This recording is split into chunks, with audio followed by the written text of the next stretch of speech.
In the minds of later generations, the golden era of pursuing further studies in Penang would be placed at about a half a century ago, and yet the trends for families to send their children to school in Penang began much earlier than that. Towards the beginning of the Second World War, there were a number of young Thais who traveled to Penang for further education. During that period in history, travel was inconvenient and there were limited options. Due to the expensive cost involved, the privilege of traveling to Penang to study belonged to a very exclusive class of people. These were the children of wealthy merchant families and royal houses.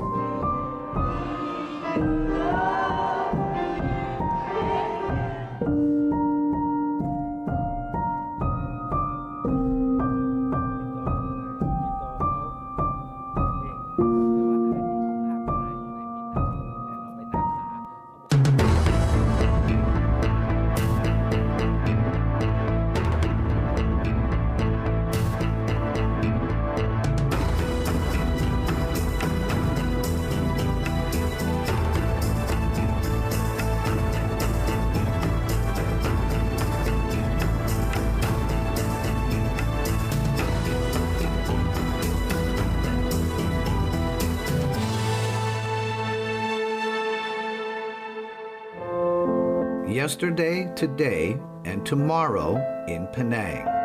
นี่เป็นถ้วยของปีนัง American Athlete Association ก็คือสมาคมนักกรีฑาสมัครเล่นแห่งปีนังนะฮะถ้วยนี้เนี่ยปรากฏว่าพ่อได้2ครั้งคือเซียวเล็งยูในปี 1935 และปี 1937 น่าจะตอนเรียนจงเหลงแล้วก็เรียนปีนังฟรีสคูลนะฮะ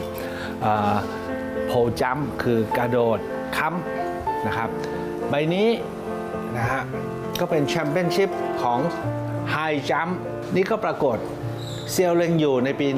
1937 นะครับอันนี้ตอนที่อยู่ปีนังฟรีสคูลถ้วยนี้เนี่ยเป็นของ British Malaya นะครับเป็นของสมาคมกรีฑา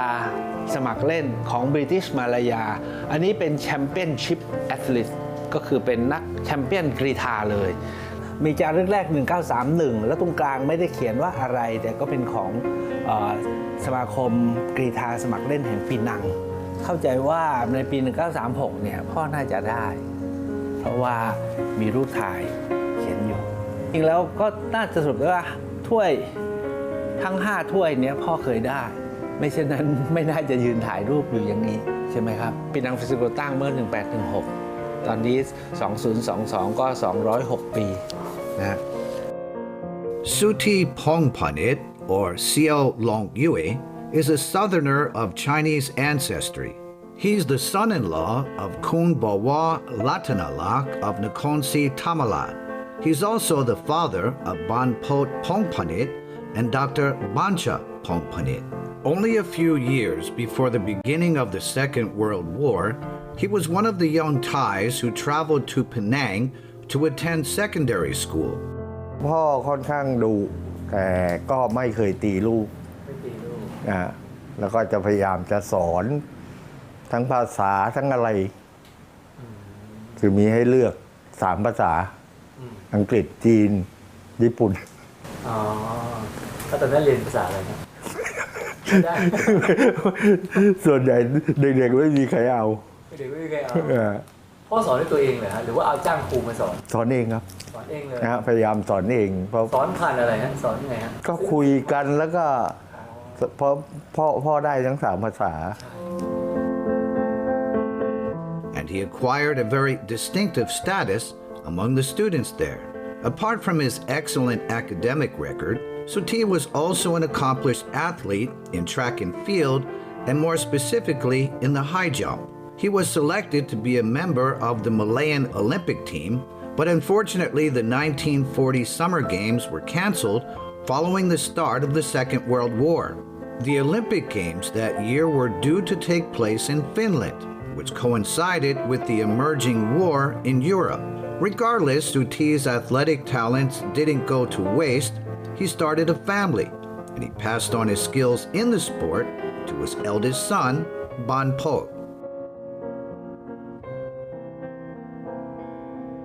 ก็กระโดดสูงนี่พ่อสอนผมครับ สอนที่หลังบ้านเนี่ยท่าเดียวกับพ่อเนี่ย แล้วสอนยังไงอ่ะเอาตั้งเสาตั้งไม้ขุดบ่อทรายแล้วกระโดดได้ไหมพี่กระโดดได้ไหมผมก็ขวบนะตอนนั้นก่อนไปกรุงเทพก่อนไปกรุงเทพคือปี10เขาก็มีกีฬาภายในโรงเรียนนะฮะก็คุยกันแหละเพราะสมัยนั้นในโรงเรียนนี่กระโดดค้ำถอนเนี่ยเขาจะอาศัยกล้ามเนื้อไหล่คือเขาจะวิ่งช้าๆแล้วก็ใช้โหนเอาก็เล่าให้พ่อฟังพ่อบอกไม่ได้ต้องวิ่งเร็วไม่ใช่ไปวิ่งย่อๆต้องวิ่งเร็วเลยแล้วมันจะส่งตัวขึ้นสูงก็ได้แชมป์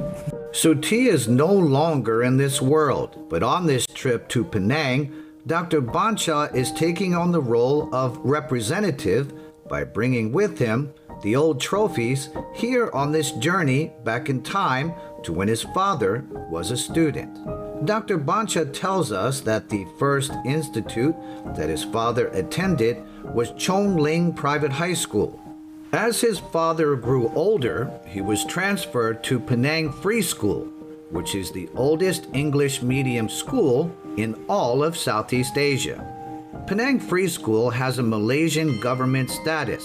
so there was no easy way of establishing contact from Thailand for film production purposes. Finally, on the day of our trip,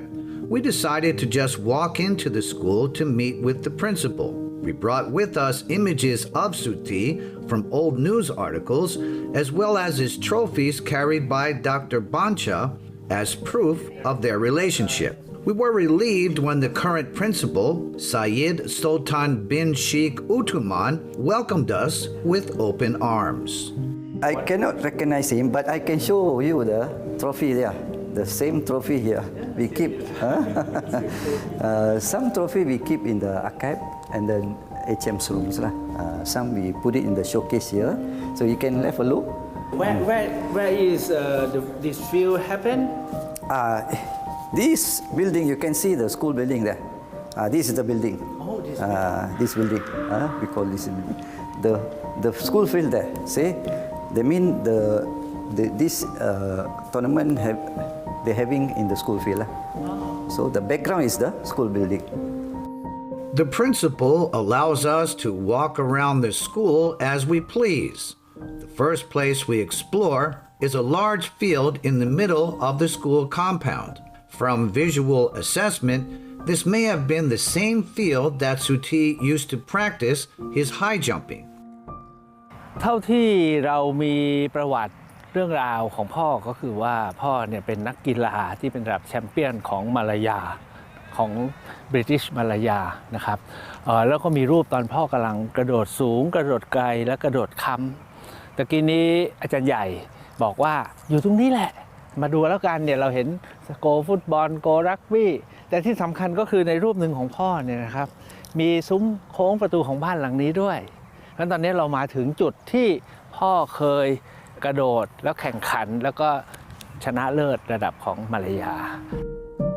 After taking photos of the imitation of Suti's famous high jump, Dr. Bancha's task is almost complete. ในหอจดหมายเหตุที่นี่เนี่ยเท่าที่ดูเอกสารหนังสือเนี่ยนะครับจะมีอยู่2ยุคสมัยด้วยกันยุคสมัยหนึ่งคือยุคที่อังกฤษเป็นผู้สร้างท่านอาจารย์ใหญ่ของโรงเรียนปีนังฟรีสคูลเนี่ยบอกว่าโรงเรียนนี้เป็นโรงเรียนที่เก่าแก่ที่สุดท่านใช้คำในเซาท์อีสต์เอเชียอย่างนี้คือในปีนังแล้วกันนะครับเพราะยังคงจะมีอีกหลายโรงเรียนเพราะว่าตนกูอับดุลรามานซึ่งเป็นนายกรัฐมนตรีคนแรกยังไปเรียนเทพศิรินทร์เลยแต่ยิงท่านก็เรียนที่นี่ในปี1916ก่อนที่พ่อจะมาเรียน20 ปีนะครับทีนี้เอกสารที่ดูอย่างนี้ฮะเอกสารจะมีอยู่2รุ่นด้วยกันคือรุ่นสมัยอังกฤษอันที่2ก็คือหลังจากมาเลเป็นอิสรภาพนะในรับเอกราชก็เป็นของมาเลนี่เป็นประวัตินี่ประวัติของตนกูอับดุลรามานนายกรัฐมนตรีคนแรกของที่นี่นะครับแต่เรามาค้นดูสมุดทะเบียนปรากฏว่าที่นี่มีสมุดทะเบียนไว้ผมหาชื่อพ่อไม่ได้เพราะว่าเป็นสมุดทะเบียน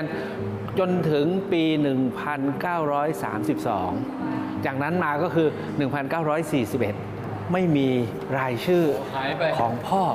นะครับนี่คือของรุ่นเก่าพ่อผมคงใช้รุ่นนี้แต่ที่นี่เท่าที่เห็นมีแค่เล่มที่ 4 จบที่ 1932 พ่อมา 39 พ่อมา39พอไซส์ใหญ่ก็เริ่มที่ 1941 นะครับไม่เจอน่าเสียดายเขาทำทะเบียนไว้เยอะหรือวันหลังมีเวลาก็ค่อยมาวิจัยกันต่อแต่ที่สุดเนี่ยเราก็รู้ว่าครูใหญ่สมัยพ่ออยู่อาจารย์อานนท์ก็ไว้พ่อไว้แทนพ่อ นะครับนี่คือครูใหญ่นะครับสมัยที่พ่ออยู่ก็ไม่รู้นะว่าครูใหญ่จะรู้จักพ่อไหมแต่ผมเชื่อว่าพ่อเคารพท่านเพราะว่าพ่อได้มาเรียนที่นี่ครับ Apart from Suti, there were also the old school girls from the same era. For fans of novels and drama series, the idea may call to mind the colorful characters of convent students from the novel Nang Ai by Nalawadi. Following our return from Penang, we meet Ajahn Pensi Kiang Sili at her home. She's the owner of the pen name Nalawadi and is now entering her 90th year. And yet upon being asked about her childhood years, Ajahn Pensi happily tells us her stories in a spirited, refreshing voice, especially on the subject of the very strict rules that had to be followed at the school. This is where we get to hear her laughing consistently throughout the conversation. จดหมายเนี่ยเขาต้องตรวจให้เขาตรวจก่อนแล้วเขาถึงส่งให้แล้วก็จดหมายที่ทางบ้านส่งมาถึงเราเขาให้เราเห็นวันนี้นะอย่าคิดว่าพรุ่งนี้เขาจะให้นะมะรืนก็ยังไม่ให้อีก3 วันก็ยังไม่ให้ถามว่าทำไมเขาบอกฝึกความอดทนบางทีอาทิตย์หนึ่งกว่าจะได้ฝึกน่าดูแล้วเขาตรวจเสื้อผ้าเราเสื้อผ้าอย่างพวกชั้นในนี่ซักสะอาดไหมกฎระเบียบเขาก็เยอะฮะเวลาไปทานข้าวห้องอาหารใหญ่นั่ง 3-40 คนนะแล้วก็อาจารย์แม่ชีแม่ดำเราเรียกแม่ดำคนหนึ่งที่นั่งคุมอยู่มีกริ่งอันหนึ่งบนโต๊ะถ้าเขาไม่กดกริ่งนี้ห้ามพูดนะฮะไปนั่งตามโต๊ะอาหารแล้วแต่ห้ามพูดแล้วถ้าเขามาพูดกับเราเราต้องยืนพูดไม่ใช่ตอบทั้งที่นั่งนะแล้วก็1ต้องจำไว้อาหารอยู่ในปากห้ามพูดถ้าจำเป็นต้องพูดต้องเอาลิ้นตลบอาหารเข้าข้างแก้มแล้วพูดให้เสียงสะอาดเสียงต้องสะอาด Ajahn Pensi tells us that after she finished her second year of secondary school at a girls' school in Narathiwat province, her family sent her to Penang to study at Convent Light Street, which is considered to be the oldest girls' school in Southeast Asia. During that era, there was a clear division when it came to the students' levels of economic status. For girls who came from wealthier backgrounds, their families would pay more for them to stay in first-class boarding houses where there were greater conveniences compared to the second-class boarding houses. Ajahn Pensi was a student who got to stay in a first-class boarding house. An important event that Ajahn Pensi experienced at the convent reminds us of Apiradi or Nang, the main character in the novel Nang Ai. ทุกๆวันอาทิตย์พวกอาแม่เนี่ยจะให้เราเข้าห้องเลคเชอร์ใครทำผิดยังไงเขาแฉกันวันนั้นอบรมกันวันนั้นสอนกันวันนั้นต่อหน้าทุกคนให้เราจำแล้ววันนั้นเรากำลังนั่งในห้องเลคเชอร์เนี่ยประเดี๋ยวหนึ่งน้องสาวของพี่เองวิ่งเข้ามาในห้องร้องไห้พี่บอกว่าอะไรเกิดอะไรขึ้นไม่ถามเขาบอกแม่เดิมสุดรูกาดตบหน้าเขาพี่ถามเรื่องอะไรมาตบหน้าแล้วก็เขาบอกไม่รู้อยู่ดีๆมาตบหน้าเขาแล้วบอกว่าอยู่ไม่รู้เหรออยู่ไม่รู้เหรอพี่บอกไม่ได้แล้วอย่างนี้พี่ยกมือขึ้นพี่บอกฉันลาออกจากโรงเรียนนี้ฉันกับน้องสาวฉันลาออกกรุณาบุ๊กตั๋วให้ฉันโทรเลขแจ้งพ่อฉันเฮ้ยเขาบอกใจเย็นๆใจเย็นๆแล้วก็บอกว่าใจเย็นไม่ได้หรอกแม่เดิมทำขนาดนี้นะคนอื่นก็มองไปมองมาเด็กสงขลาฉันก็ลาออกน้องฉันก็เหมือนกันอีกสักประเดี๋ยวเด็กภูเก็ตชั้น3 คนลาออกหมดอีกสักประเดี๋ยวนครศรีธรรมราชอีกสักประเดี๋ยวนึงคนในเมืองมาเลยแท้ๆเลยมาเรียกับซาเรีย มาแม่ก็ตกใจใหญ่พาพี่กับพาน้องสาวไปหา Reverend Mother Reverend Mother ก็ปลอบใจเรานะปลอบใจเราบอกว่าจะเรียกเข้ามาขอโทษพี่บอกไม่ตกลงตบหน้าต่อหน้าใครกี่คนขอโทษต้องขอโทษต่อหน้าคนเท่านั้นคนแกก็บอกใจเย็นๆใจเย็นๆก็ถ้าหากว่าเด็กไทยมากเท่าที่นั่นที่ว่านะลาออกเกือบจะหมดนะนักเรียนประจำของแกนะคนไทยไปเยอะที่นั่นนะใจเย็นๆใจเย็นๆในที่สุดก็ให้ไปรอที่ห้องก่อนเราก็กลับไปนั่งที่ห้องเขาก็ตามมาแม่ดำสันออนเบิ้ลพาเข้ามาในห้องก็แม่ดำสันออนเบิ้ลก็เรียกน้องสาวพี่ออกมาก็เดินเข้ามาเขาก็ประคองแก้มแล้วบอก I'm sorry แล้วก็จูบแก้มเขาอย่างชั่วทุกคนก็รู้สึกดีขึ้น Ajahn Pensy explains that the face slapping at the time was due to a misunderstanding concerning reservations made for using the school piano. As for her schoolmates who came from other provinces in Thailand, our team members meet with some of these old Light Street convent girls at Ban Hong Yok in the town of Phuket. We don't get to meet Rose Hong Yok, who was an old classmate of Ajahn Pensy, but we still get to meet some of the old convent girls from the same age group who attended the school around the same time. These old convent girls of Phuket brought certain aspects of life back with them from Penang. Here at Ban Hong Yok, singing and playing piano takes place every Friday afternoon. These were customary practices from their school days.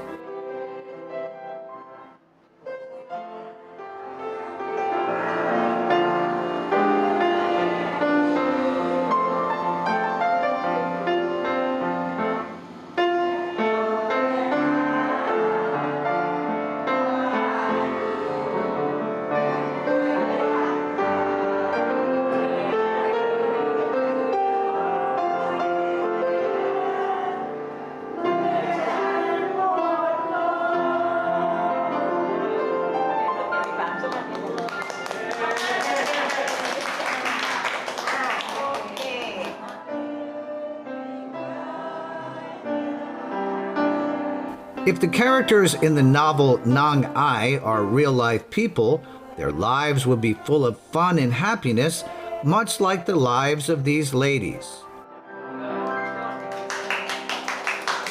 ตอนเราอยู่เนี่ยเราไม่ค่อยรักพวกนายดำนะเรารู้สึกว่าเขาเข้มงวดกับเราเหลือเกินไอ้นี่ต้องอย่างนั้นไอ้นั่นต้องอย่างนี้ชนถุงเท้าก็ต้องชนถุงเท้าอะไรต่ออะไรผู้ใหญ่เดินมาต้องหิ้วของเราต้องไปหิ้วแทนผู้ใหญ่มาถึงไม่มีเก้าอี้นั่งเราต้องไปยกมาให้แล้วเขาถือของหนักๆมาเราก็ต้องรับเหมือนกับเราเป็นเบ้ของเขาอ่ะไม่ค่อยชอบแต่พอออกไปอยู่ข้างนอกนะกิริยามารยาทของเราการกระทำทุกสิ่งทุกอย่างของเราไม่ค่อยมีคนติเลยแสดงว่าเขาอบรมมาดีไม่ใช่ว่าเราจะเป็นได้เอง In this day and age, conveniences in travel have diversified options in the pursuit of further education. Penang is no longer at the top of the educational destination list for Thai people, but now Penang has visionaries who are putting in place plans for educational development, and perhaps sometime in the near future, Penang may emerge as an important educational destination once again. The project known as Study Penang was established to attract international students to the island of Penang, which is being promoted as a center of knowledge and excellence and a location full of educational institutions. The focus lies in the fields of medical studies and computer technology, which are Penang's current strengths. And Penang is also known as the Silicon Valley of the East. And why is that? Is because many years ago, Penang state government has actually attracted a whole bunch of companies that is very much in the semiconductor industry. They have been setting up their factories here, their offices here, and therefore it serves as a very attractive place if you are into technology. Howie Xiong is a founder of the Forward School for New Technology and Future Skills. Howie tells us that the school's program meets the demands of students in terms of their learning requirements. The second floor of this building in the middle of the Old Town is also open for rent. The purpose is to support growing startups in a way that is similar to a small-scale Silicon Valley, while also training students in a work environment. The room that you are looking at right now is actually white rooms. They are a software company based here in Penang. In Forward School, we encourage companies, small and medium, to actually set up their offices here. This part of the room is basically where they work. As you can see, it's all screens and computers. So what they do is they do software development. They build web applications for people. They build mobile applications for people. They are one of the best software companies here in Penang, and we are proud to have them here at Forward School. Are any of them your student too? Yeah, so my students actually, a few of them actually interns with White Room, so that gives them an opportunity to go on and become full-time employees for this company, which one of our students have already successfully become a full-time employee. So they are looking forward to get more interns from the school. And this is exactly what we want to see. Yeah. So not just knowledge, but opportunity to work with the... Yes, definitely. And I think that's why companies are keen also to set up their place here at Forward School.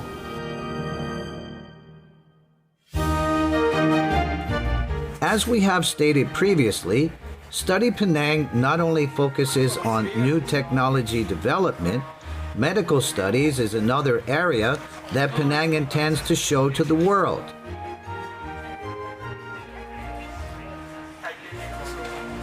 So I think when we have international students, they add diversity to the cohort. So with cultural diversity, with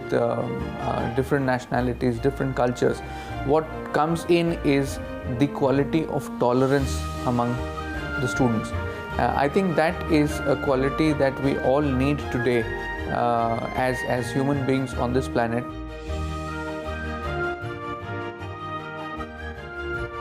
PIDC, or Penang International Dental College, is located in Butterworth, just across the bridge from Penang. PIDC now accommodates international students. Star is a young Filipina who had her eyes set on applying to this institute.